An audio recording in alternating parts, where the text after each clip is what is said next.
Hey, what's up, y'all? It's Dr. Paul with another mail call. This one is an eBay purchase from Key Issue Comics and Collectibles. I'm giving them a shout out right now because I'm so confident that this is going to be professionally packed and have arrived safely and securely. And looks like my shout out is already proven itself worthy because we got a very securely packed comic book here. It's going to take me a minute to extricate it from all of the safeguards that were taken to get it to me. If you are new to the channel, I'm Dr. Paul Cosmic. I've been collecting comics for over 40 years, and I'm a biomedical engineer by training. The channel has basically two kinds of videos, two general kinds of videos. I do a lot of conservation videos, and those are kind of the intersection of my passion for science, paper science, chemistry, and comic books, and the intersection of those two interests. And then I do videos like this one, openings, where we talk about market value and we talk about what's going on with long-term investment. That's the combination of my passion in comic books and in personal finance and investing, which is something my dad got me into when I was still in my teens, and I benefit from to this day. So shout out to the old man. All right, what is this and why do we care? Well, holy smokes, you guys are gonna see me get a little bit emotional here. Invincible Iron Man 55. This is a book that should need no introduction. This is obviously Marvel Comics. This is February 1973. That's the month before my brother was born. I was less than a year old.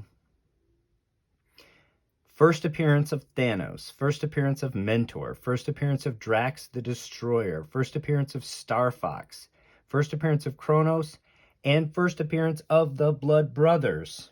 This happens to be a CGC 9.0 with off-white to white pages. But the most significant thing about this book is right here. Double cover. This outer cover is a 7.5, and the inner cover is a 9.0, and that's how we get the 9.0 grade. As I said, this book should need no introduction. This is by the comic book genius, Jim Starlin. In addition to all of those first appearances, it's basically Jim Starlin's first professional work. It's insane how this guy just hit a grand slam in his very first at-bat in the majors. So what do I mean by that? If you don't know anything about Jim Starlin, not only is he one of the best comic book creators of the last 50 years, he's the creator and or the architect of many of the stories that have made it to the big screen in the last decade or two. For Marvel, he created, as we see here, Thanos, Drax. He created Gamora, which he did later in Strange Tales. Shang-Chi, which he did in Special Marvel Edition. And he has many, many other credits. He wrote The Infinity War. He wrote and drew 2 of the first 3 Marvel graphic novels. Number 1, which was The Death of Captain Marvel. That was a brand new format. Graphic novels were not regularly published before that point in time. And then he also wrote, drew, colored, did everything for Marvel graphic novel number 3, which is his creator-owned work, Dreadstar. Over at DC, he created Mongol, and he wrote several critically acclaimed stories around Batman, including The Death of Jason Todd, The 10 Nights of the Beast, The Cosmic Odyssey, and Batman the Cult.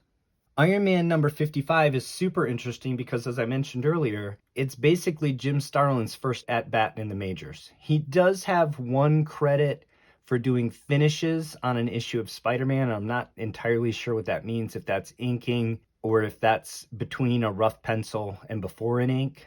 And that's it. And then he co-plots and pencils 3 issues of Iron Man, 55, 56, and 57.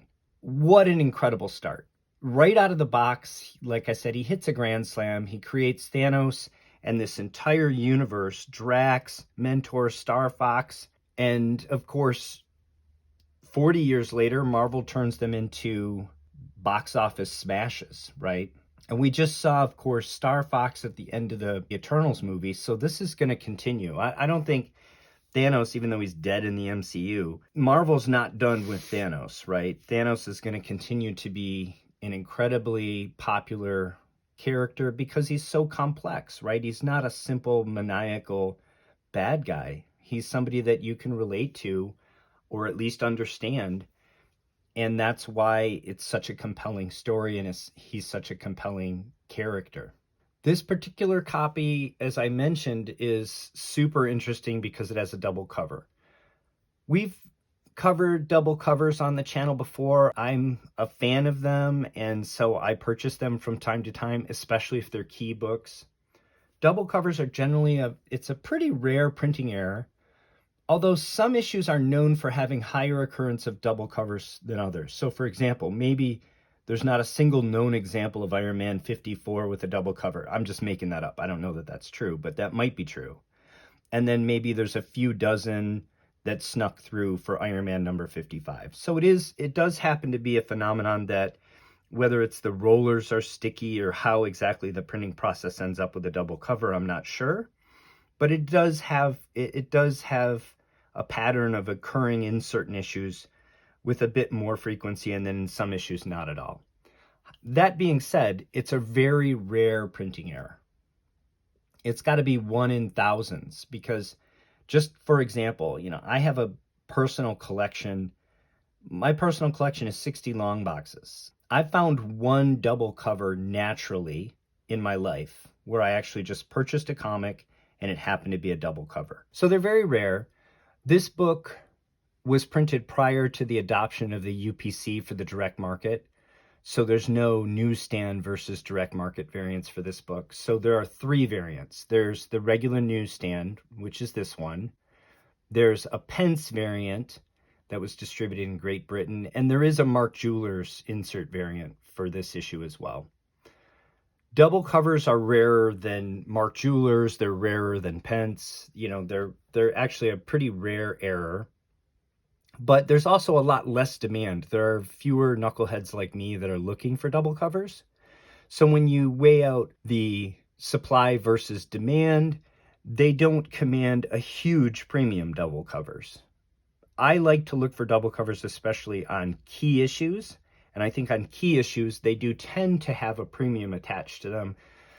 If you're somebody like me, who's been collecting a long time, who's, I don't want to say seen it all, but I've seen a lot, right?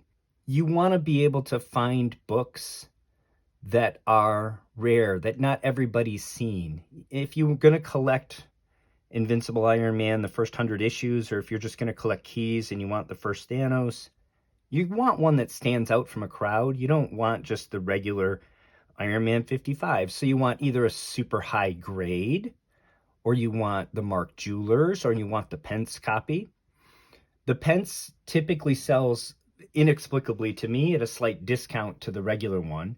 The Mark Jewelers variant right now, I would say, is the king in terms of variants. There is currently a Mark Jewelers variant of Iron Man 55 in a CGC 9.0, same grade as this one.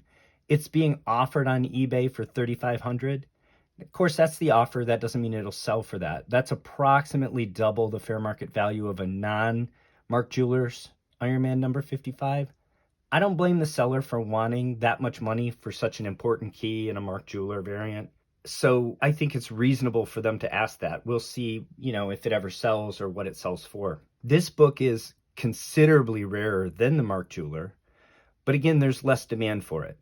So the value, if I were to place a fair market value, I put this somewhere between the regular variant and that Mark Jeweler.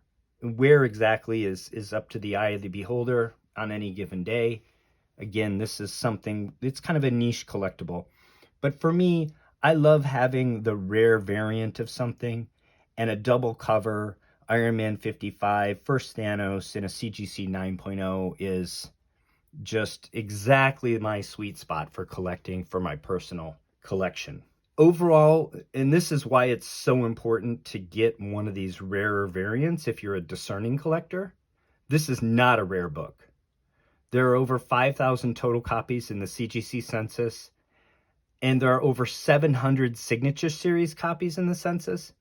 Jim Starlin's been available as a signature series with CGC multiple times, so 700 signature series I assume are mostly his, though you do have Joe Sinnott, Mike Friedrich, and Mike Esposito as well, and it could have been any of them, but I assume it's mostly Jim Starlin. He's the real star power here on this book. So if you're a discerning collector, you want to have a copy of this book that stands out. You want either super high grade of those 5,000 or total copies in the census. There are only 80 9.8s.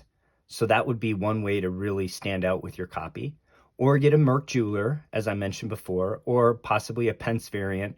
The market's weak on those, but personally I love them. They are very rare. Or you get a printing error like this double cover right here. Obviously you can see where I settled in.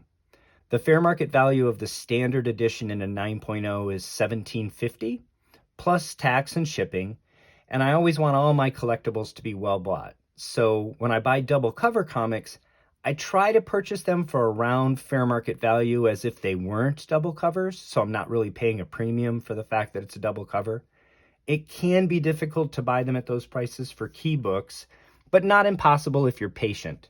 And this copy is a testament to that fact. Now, we are in a bear market, so I bought this for essentially fair market value of the regular cover. That is to say, it's an eBay purchase, as I said.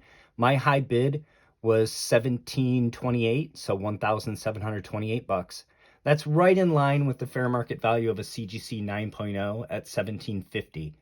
Because we're in a bear market, I would not pay $17.50 for a CGC 9.0 today, but I was willing to pay that for this double cover. After tax and shipping, I have $18.70 in this book, and I do own a high-grade raw of this, but I'd much rather have the double cover. It's going to go right into my PC.